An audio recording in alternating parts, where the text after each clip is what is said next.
morning, everybody. Happy Friday, November 14th, 2014. Toast and Post coming at you Chicago style.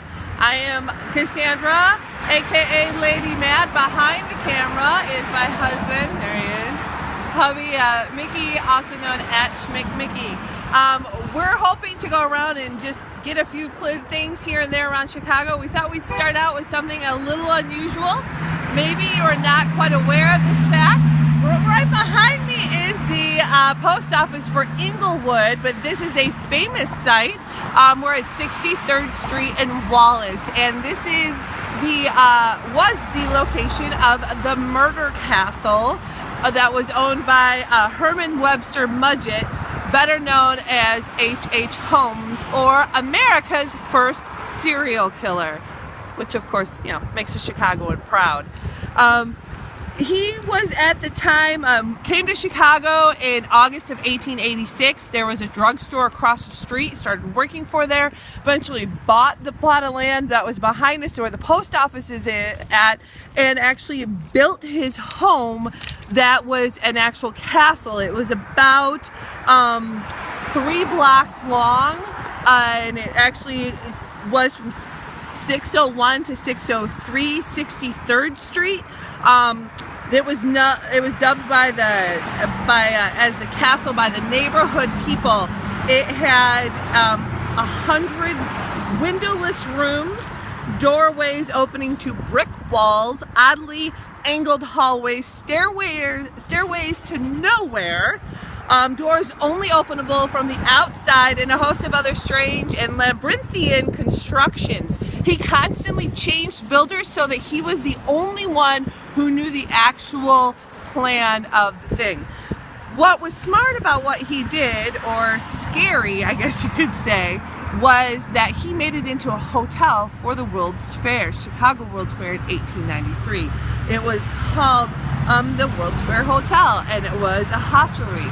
So he would go 3 miles to the east, invite people from the World's Fair to come to his lovely hotel, where he had his personal private rooms, the hotel, plus all down below were shops, drugstores, everything else. During his time, he confessed to 27 murders at the time of his capture. 9 were confirmed, but they actually believe his actual body count was close to 200 people. Again, this is during the World's Fair time, so you're thinking of about, this is the late 1800s, 1893. He would suffocate people, put gas in their rooms. There was all sorts of asphyxiation. There were horrible, horrible ways that he actually killed people. Some were employees, some were tourists, some were his wives. And he would take their bodies, drop them down a chute into the basement, where he would dispose of them different ways.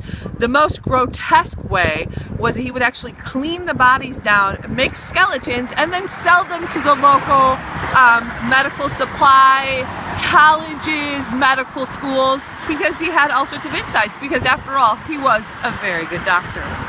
Scary, to say the least. I wanted to leave you with this quote from Holmes. "I was born with the devil in me. I could not help the fact that I was a murderer, no more than the poet can help the inspiration to sing. I was born with the evil one standing out as my sponsor beside the bed where I was ushered into the world, and he has been with me since." H.H. Holmes. The castle itself finally was mysteriously gutted by fire in August of 1895 after he was convicted. They do believe it was the locals, including Chicago police, that burnt it down, and eventually was razed in 1938. And as you can see, we have the post office here.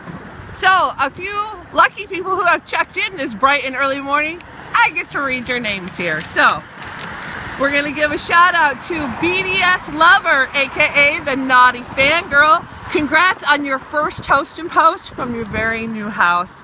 That's awesome. I'm so excited for you. I should have had a drink, sorry. And at Mom 9397, aka Lulu Frederick, regulator. She's checking in before she heads out for a 14-hour workday. That's a long day, girl. Meet us at the end of the day. We'll have a drink. Mira McManus, Goldie, Regulator, just wishing everybody a great Friday. Thanks for help tweeting out and letting everybody know that Mickey and I are hosting Toast and Post today.